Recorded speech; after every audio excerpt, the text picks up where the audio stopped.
Sailor, beware. Sailor, take care. Danger is near, so beware. 3 Coast Guard boats waiting there in the dock. And when they got in the harbor, they started shooting. One guy had 36 holes in him. They didn't give him a chance.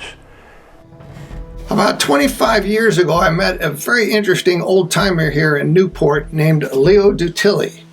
And Leo had a lot of stories to tell. And one day I had the opportunity to go over to Leo's house.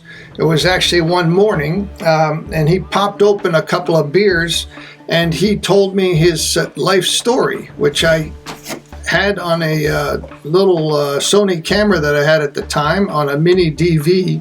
And it has been in the back of my mind for some years to share Leo's story because it's just fascinating. So I'd like to present it here in this short film. If you'll indulge me, I'm going to drop in some background and some other information that will hopefully provide a little bit of color to what Leo is talking about. And so now I would like to present Leo DuTilly in his own words, and I'm sure you will enjoy getting to know this man.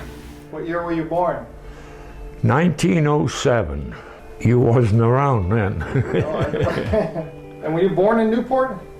No, I was born in West Warwick, but I've been here since 1925 in Newport. Yeah, I was going on 18. I was in the Army first, over in Fort Adams, and I went over there in 25. That's when we used to bootleg and everything. And we go to Bristol and Warren, pick up liquor, moonshine, you know, 5-gallon cans, eh? We paid $5 for a 5-gallon can, eh? We always got at least 4.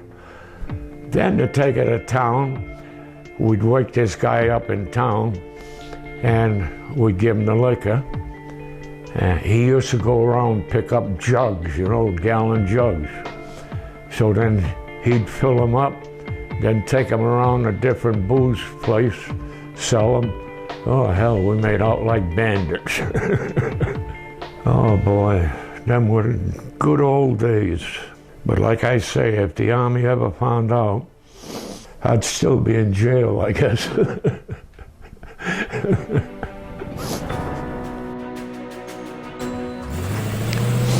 We had one guy, he delivered up on Bellevue Avenue, see?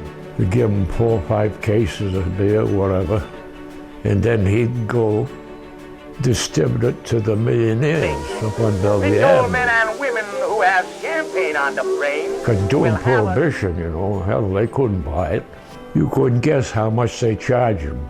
$40 a quart. That's what the millionaires paid. Like I say, boy, they paid through the nose. He'd deliver it, collect the money, then come back, hand it to the skipper. So I don't know who the skipper paid off, but I know they were paid off plenty then, you know. So one day the cop says to me, Leo, you better cut out going to Bristol. That's his way. He says they caught the other guys. He says they know there's somebody else and they're looking for it.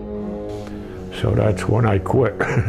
So Leo wisely ended his shoreside bootlegging activities and soon found employment as a mechanic, servicing the finely tuned aircraft engines that were used on the rum-running boats.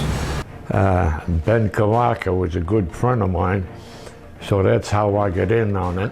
One day he took me with him, you know. So a couple weeks later he couldn't make it when they called, so I went out, and that's how I got in on it, you know. But boy, that was one hell of a boat. 236, two airplane motors on it, 600 per motor. And boy, nothing could catch that goddamn thing. See? They'd call up, see? They say, we're coming in half hour or so. Be down the dock. Okay, be down there, jump aboard, and they never stop at a dock twice. It was always a different one.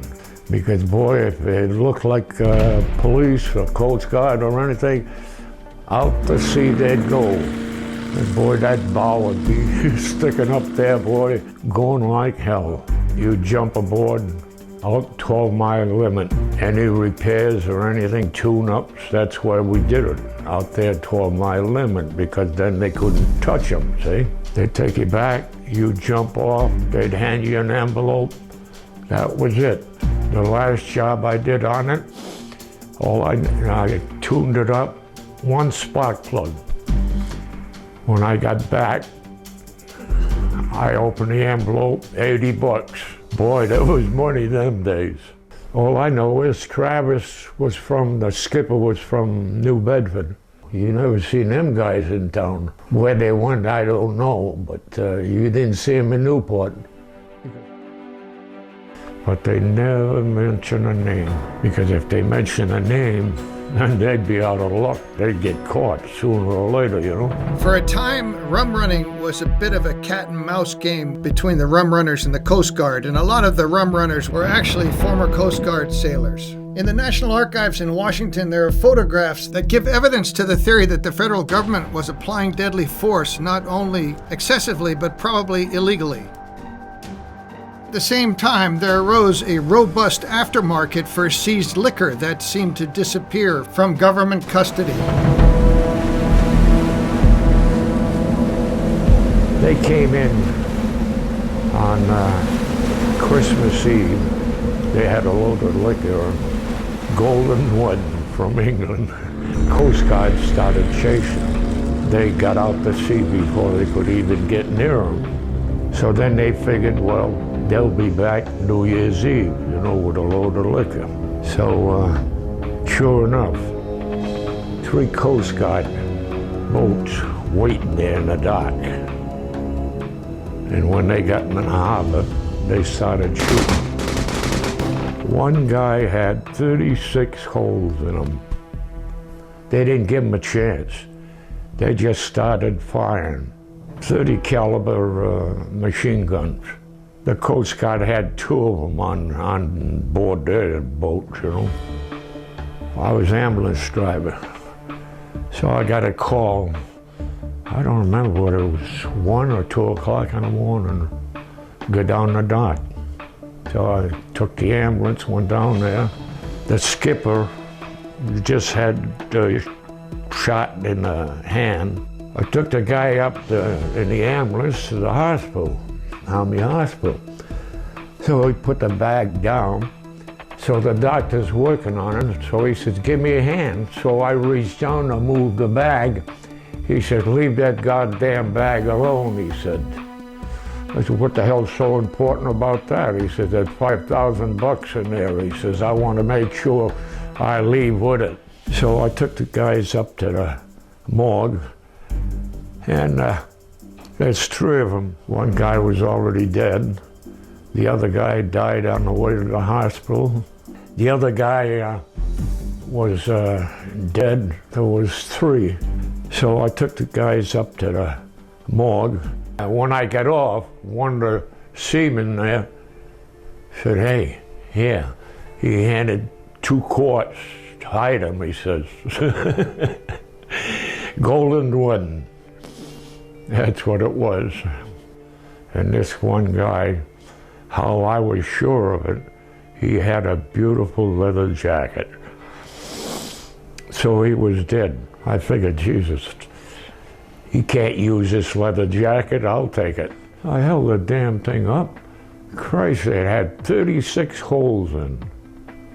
Boy, they didn't give him a chance. So I got orders to take fingerprints. So they said, we'll give you somebody to help you. Joe Blair, I'll never forget it. So I'm sitting on a step, Joe Blair's sitting on the other. They're trying to take the fingerprints. So by the time that happened, we was starting to feel pretty good, you know, with the liquor they gave me. So I said to Joe, for Christ's sakes, would you hold the guy's hand? It kept getting in the way, you know, and I couldn't take the fingerprint. So I shoved it in there, you know, like that in his shirt, see? So, working on taking the fingerprints, the damn thing slipped out, hit Joe in the side of the face. That son of a bitch alive, he took off. And they didn't see him back in Fort Adams for 2 weeks. Where he worked, I don't know. Boy, it sure scared the hell out of him. Oh boy. I woke up about, I guess it was 6 o'clock, between two stiffs on the floor. What the hell, I was drunk. Because I was sitting there drinking, you know. Oh boy, but I don't know, it was a lot of fun. When the wounded skipper was able to tell his story about what happened on that foggy night off of Newport, the story was picked up by newspapers across the country. In Boston, there were riots and the Coast Guard had to close down its recruiting station. There was no sense in firing like that, you know, the way that it happened. They wouldn't let us go to town for at least a week because people were so mad, you know, the way that it happened. They wouldn't let us off the fort because they figured it wouldn't be safe. It was a goddamn shame, though, that they finally caught up to him and started firing, you know. Let's see, what else can I think of? Ship's rest. So goddamn long ago, I forgot. Voices call. I had a lot of fun. I'll request. Sailor, stand fast. Your fate is cast. And to the sea. So beware. Take care.